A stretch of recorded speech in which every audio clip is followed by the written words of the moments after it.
Bonjour de Naples Fantastique. Aujourd'hui, juste après le jingle, je vous emmène à Pompéi.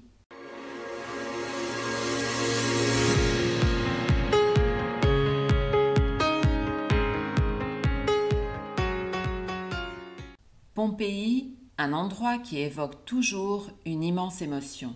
J'ai arpenté ces rues de nombreuses fois, mais un matin de février, il y a 2 ans, je m'y suis rendue à l'ouverture pour découvrir la maison des chastes amants qui était ouverte pendant les fouilles, l'espace de 48 heures pour la Saint-Valentin. On entre souvent à Pompéi par Porta Marina, mais j'avais décidé d'accéder à Pompéi, d'accéder au site archéologique par l'amphithéâtre. J'ai marché dans le silence qui a été celui de la ville, ensevelie le 24 août 79 après Jésus-Christ, suite à l'éruption du Vésuve. Pour cette raison, je vous accompagne à la découverte de la vie à Pompéi, ville témoin avec Herculanum de la force du volcan, le Vésuve, qui veille sur Naples et sa région. Je vous propose de découvrir l'histoire de Pompéi dans cette vidéo. Déjà, en 62 après Jésus-Christ, un fort tremblement de terre de magnitude 9 sur l'échelle de Mercalli détruisit une grande partie de la ville.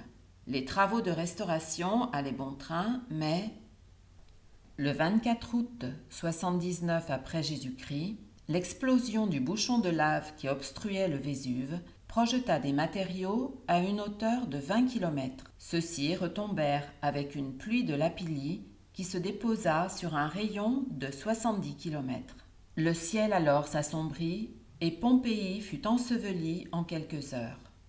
La pluie transporta des torrents de boue jusqu'à Herculanum, qui fut recouverte par une couche de boue sur une hauteur de 20 mètres.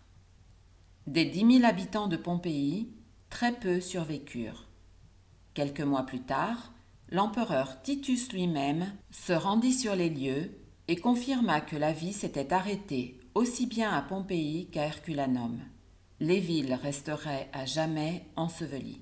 Mais selon vous, comment Pompéi a-t-elle réapparu ? À la fin du XVIe siècle, un architecte s'aperçut de la présence d'édifices, mais les fouilles ont réellement commencé sous le règne de Charles III de Bourbon. Les fouilles ont été facilitées car Pompéi, à la différence d'Herculanum, enfouie sous une couche de boue solidifiée, fut recouverte de cendres et de lapilli. Pompéi faisait partie du Grand Tour d'Italie, tant les découvertes archéologiques étaient importantes. À la fin du XIXe siècle, les fouilles devinrent plus scientifiques. Et au jour d'aujourd'hui, à Pompéi, sauvegardée par l'UNESCO, chaque jour les archéologues découvrent une fresque, un objet et fouillent inlassablement. J'ai parcouru les rues de Pompéi avec tant de touristes du monde entier, mais aussi dans le silence de ce matin d'hiver. La largeur des rues variait de 2,50 m à 4,50 m et la hauteur des trottoirs était en moyenne de 30 cm. Les trottoirs étaient recouverts de cocciopestos qui maintenant a presque entièrement disparu puisque foulé par de nombreux touristes. Ce que l'on peut définir les passages piétons avait la hauteur des trottoirs. Ils étaient réalisés en pierre de lave du Vésuve et permettaient aux Pompéiens de se rendre d'une part à l'autre de la rue sans se mouiller et surtout sans se salir, puisqu'il n'y avait pas de système d'écoulement des eaux. Les dalles étaient positionnées afin que les chars puissent passer aisément. On voit d'ailleurs les traces laissées par les roues des chars. Les rues, comme dans de nombreuses villes, se sont développées autour de 2 axes principaux. Les decumanus et les rues principales se développent en direction est-ouest et les cardo, ainsi que les rues secondaires, relient les decumanus en direction nord-sud. L'axe principal de Pompéi est la rue de l'Abondance, Via dell'Abbondanza, riche en boutiques et en thermopolium.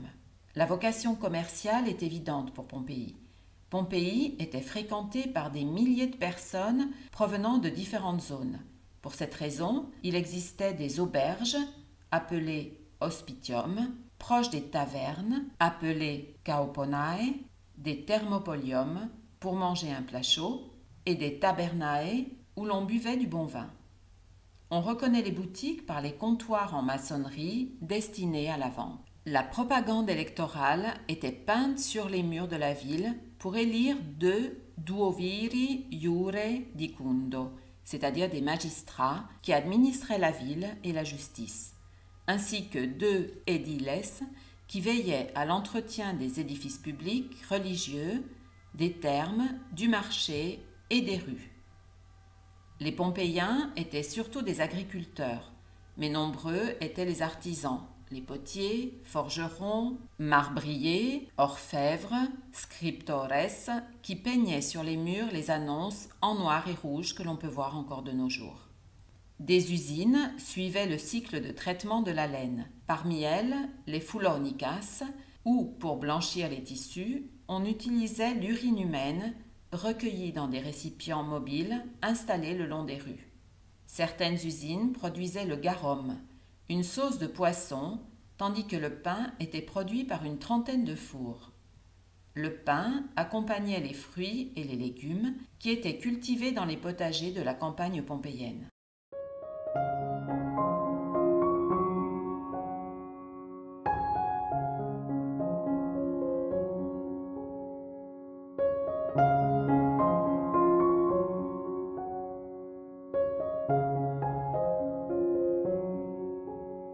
Dans les rues, de nos jours, on peut toujours admirer de nombreuses fontaines qui étaient des fontaines publiques où les Pompéiens pouvaient se désaltérer.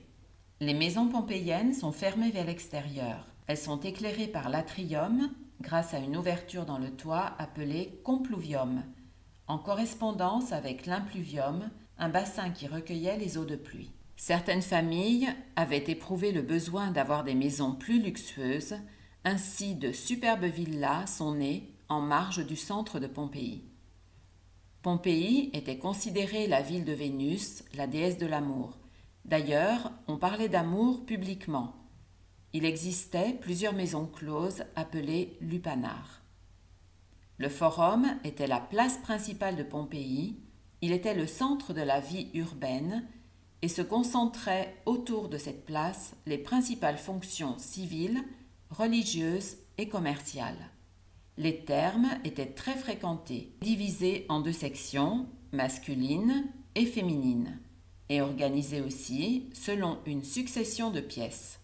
Le vestiaire, apoditerium, ensuite le frigidarium pour les bains froids, le tepidarium pour se préparer au bain chaud, le calidarium, mais la baignoire pour l'eau froide, l'abrum, permettait aussi de se rafraîchir. Massage, gymnastique et natation étaient aussi prévus dans les thermes. En ce qui concerne les divertissements, il y avait l'amphithéâtre. D'ailleurs, l'amphithéâtre pompéien est considéré le plus ancien du monde. Sur 3 rangées de places, il accueillait environ 20 000 personnes qui assistaient à des spectacles sanglants qui étaient donnés par des gladiateurs et des animaux féroces. Pour le théâtre, pour le spectacle proprement dit, il y avait le Grand Théâtre et l'Odéon. Commençons par le Grand Théâtre, qui était le seul théâtre de Pompéi. Il contenait 5000 personnes qui étaient réparties sur 3 rangées de places. En bas, les personnages les plus importants, tandis que la partie la plus haute était destinée au peuple. Quant à l'Odéon, il est situé à proximité du Grand Théâtre et ce théâtre couvert était destiné à la musique et à la déclamation des vers. Je pense que vous vous rappelez du but de ma visite. C'était la maison des Castiamanti, les chastes amants, que je vous présente telle que je l'ai vue. L'Insulae abrite plusieurs habitations, dont une boulangerie avec 4 meules à grains et un four, une étable avec les restes des mulets utilisés pour transporter les meules. Le nom Castiamanti provient d'un triclinum. Le tableau principal représente le banquet estival avec un baiser chaste de 2 amants.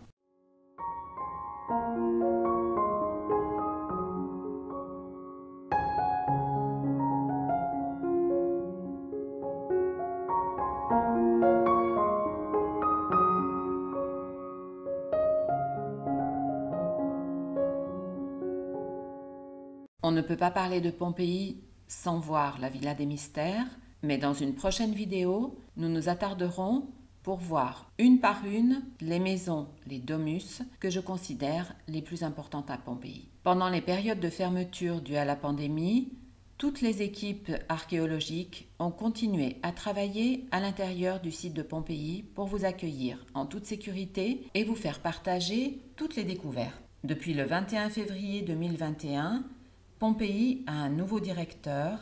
Il s'agit de M. Gabriel Zuchtriegel, auquel nous donnons la bienvenue. J'espère que cette vidéo vous a plu. Si vous ne connaissiez pas Pompéi, cela vous aura sans doute donné envie de vous y rendre. Si vous connaissiez déjà, cela vous aura rappelé des souvenirs. Je vous invite à vous inscrire à ma chaîne YouTube Naples Fantastique, en activant également la petite cloche pour ne pas manquer toutes les nouveautés, aussi bien d'un point de vue touristique que linguistique. Parlez-en autour de vous avec vos amis et partagez sans modération.